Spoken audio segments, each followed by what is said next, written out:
Narasumber yang aku angkat ceritanya kali ini bernama Opan. Dia bekerja sebagai seorang penjahit.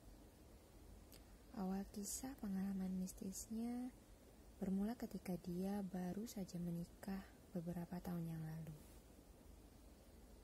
Opan walaupun hanya seorang penjahit, tapi dia adalah tipikal laki-laki yang sangat mandiri.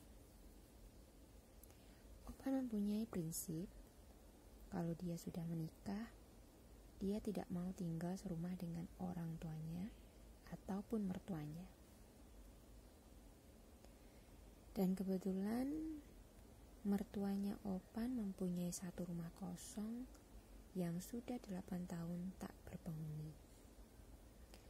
Rumah itu sudah sangat tua dan letaknya berada di belakang rumah mertuanya Opan. Opan dan istrinya pun tinggal di sana. Waktu pertama kali Opan dan istrinya baru masuk ke dalam rumah itu, kondisi rumah itu sangat kotor karena lama nggak dihuni kali ya. Banyak sarang laba-laba, temboknya juga sebagian sudah mengelupas catnya, dan lantainya pun masih berupa semen peluran gitu. Akhirnya setelah sedikit direnovasi, dari lantainya dikasih keramik dan temboknya dicat ulang, Opan dan istrinya pun menempati rumah tersebut. Opan bercerita, sebenarnya sebelum menikah dia itu punya kebiasaan menjahit sampai malam apabila sedang banyak orderan. Tapi semenjak dia menikah dan menempati rumah itu, dia tidak berani menjahit sampai lewat pukul 9 malam. Saat itu, dia pernah mengerjakan pesanan jahitan langganannya sampai melewati pukul 9 malam. Tiba-tiba, Opan merasa kalau di belakang dia ada sosok yang sedang menemaninya, berdiri di belakang. Awalnya Opan tidak peduli, tapi lama-kelamaan dia merasa kalau sosok itu mulai menyentuh pundaknya. Dan kejadian itu tidak hanya sekali terjadi. Keesokan harinya dia mencoba untuk menjahit sampai melewati pukul 9 malam lagi. Dan kejadian yang sama pun terulang kembali. Akhirnya setelah 2 kali mengalami kejadian itu, Opan jera dan memutuskan tidak akan menjahit lagi sampai melewati pukul 9 malam. Jadi gak lebih dari jam 9 malam gitu. Cerita lain yang masih Opan ingat adalah ketika dia dan istrinya sudah mempunyai seorang putri yang usianya saat itu masih beberapa bulan. Kata orang dulu, atau masih dipercaya saat ini, anak-anak yang usia segitu bisa melihat makhluk-makhluk yang kasat mata. Itu bagi orang yang percaya. Waktu itu Opan membelikan putrinya sebuah boneka yang mulutnya sedang menghisap dot. Boneka tersebut bisa berbunyi apabila dot di mulutnya terlepas. Tapi ada satu keanehan di boneka itu yang membuat Opan merinding. Nah, waktu itu jam sudah menunjukkan pukul jam 12 malam. Saat itu Opan sedang berada di dalam kamar. Sedangkan boneka tersebut diletakkan di ruang tengah yang biasa dia pakai untuk tempat dia mengerjakan jahitan. Tiba-tiba Opan mendengar boneka sang anak ini berbunyi dengan sendirinya. Karena penasaran, didatanginya boneka itu di ruang tengah. Ketika Opan sudah sampai di ruang tengah, alangkah terkejutnya dia karena Opan melihat boneka itu sedang berjalan-jalan di ruang tengah. Padahal setahu Opan, boneka itu hanya bisa bersuara tapi tidak bisa bergerak sedikit pun. Melihat itu, Opan langsung balik ke kamar dan lari ketakutan. Sampai di kamar, Opan langsung bercerita pada istrinya tentang perihal boneka tersebut. Istrinya mendengar cerita itu sama sekali tidak panik. Didatangi lagi boneka itu dengan diiringi Opan di belakangnya.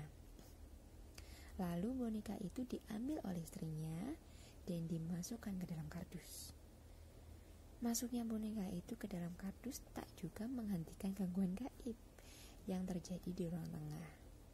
Karena sudah beberapa kali Opan dan istrinya mendengar mainan anaknya ini sering berbunyi dan bergerak dengan sendirinya, ketika tengah malam, karena mulai mengganggu ya, akhirnya istri Opan ini berinisiatif untuk mencabut semua baterai mainan anaknya dan dimasukkan ke dalam kardus ketika sedang tidak dimainkan oleh sang anak.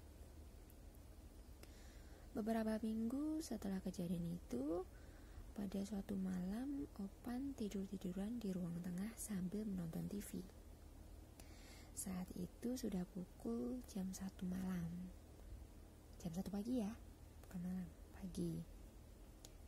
Ketika dia sedang asyik menonton TV, dia merasa seperti ada suatu bayangan hitam yang terbang di atas tubuhnya. Opan pun terkejut dan langsung pindah masuk ke kamar. Dan keesokan malamnya sehabis Isya, Opan yang waktu itu masih menjahit pesanan pelanggan, mendadak mesin jahitnya mengalami kerusakan. Ketika Opan sedang membetulkan mesin jahitnya, tiba-tiba istrinya memanggil dari gorden pembatas antara ruang tengah dengan kamar. "Mas, kesini bentar deh, temenin Dedek dulu, aku mau ke kamar mandi," kata istrinya. Karena tanggung dengan pekerjaannya, Opan pun tak langsung menghampiri panggilan istrinya. Sekitar 2 menit kemudian, barulah Opan bangun dan langsung menuju ke kamar. Tapi ternyata di kamar Opan melihat istrinya sedang tidur di samping anaknya. Dengan kesal, Opan pun berkata, "Katanya tadi disuruh nemenin Dedek, kok malah dia tidur di situ?" Opan pun ke kamar mandi dan ketika di kamar mandi, dia lagi-lagi terkejut. Loh, kok di kamar mandi ada orang? Karena lampu di kamar mandi itu menyala. Lalu diketuklah pintu kamar mandi itu. Dan dari dalam kamar mandi terdengar suara istrinya. "Kenapa Mas? Tadi kan suruh jagain Dedek. Kenapa kesini?"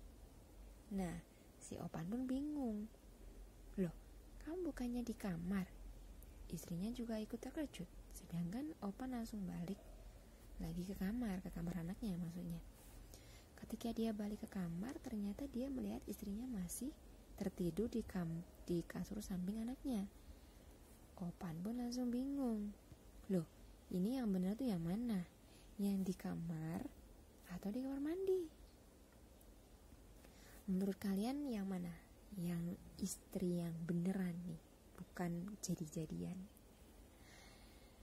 Akhirnya Opan membaca ayat kursi dengan suara yang cukup keras. Dan tak lama setelah dia membaca ayat kursi, sosok yang di kamar pun menghilang. Opan dan istrinya langsung masuk ke kamar dan segera menggendong anaknya. Opan dan istrinya sangat takut kalau itu jin atau setan apalah itu yang ingin mencelakai anaknya. Semenjak kejadian itu, mereka jadi lebih berhati-hati. Mereka tak mau lengah apabila salah satu dari mereka mau ke kamar mandi. Salah satunya harus benar-benar menunggui sang anak sampai salah satunya selesai dan balik ke kamar. Dan ini kejadian terakhir yang belum lama terjadi. Saat ini anaknya Opan sudah berusia 5 tahun dan sudah sekolah PAUD ya. Jadi pada suatu hari anaknya Opan menggambar menggunakan krayon. Istrinya Opan terkejut saat melihat salah satu gambar anaknya yang sangat mirip dengan sosok pocong. Istrinya Opan pun bertanya pada sang anak, "Dek, ini kamu gambar apa?" "Gak tahu mah, itu yang suka berdiri di belakang," sambil menuju di kamar mandi dan dapur. Jadi posisi kamar mandi itu di sampingan sama si dapur gitu loh, atau bisa dibilang si kamar mandi ada di ruangan dapur itu. Ternyata anaknya Opan diam-diam sering melihat sosok pocong di ruang belakang. Istrinya Opan yang sangat syok lalu memanggil seorang kiai untuk minta dipasangkan pagar agar makhluk astral penunggu rumah itu tak lagi mengganggu anaknya.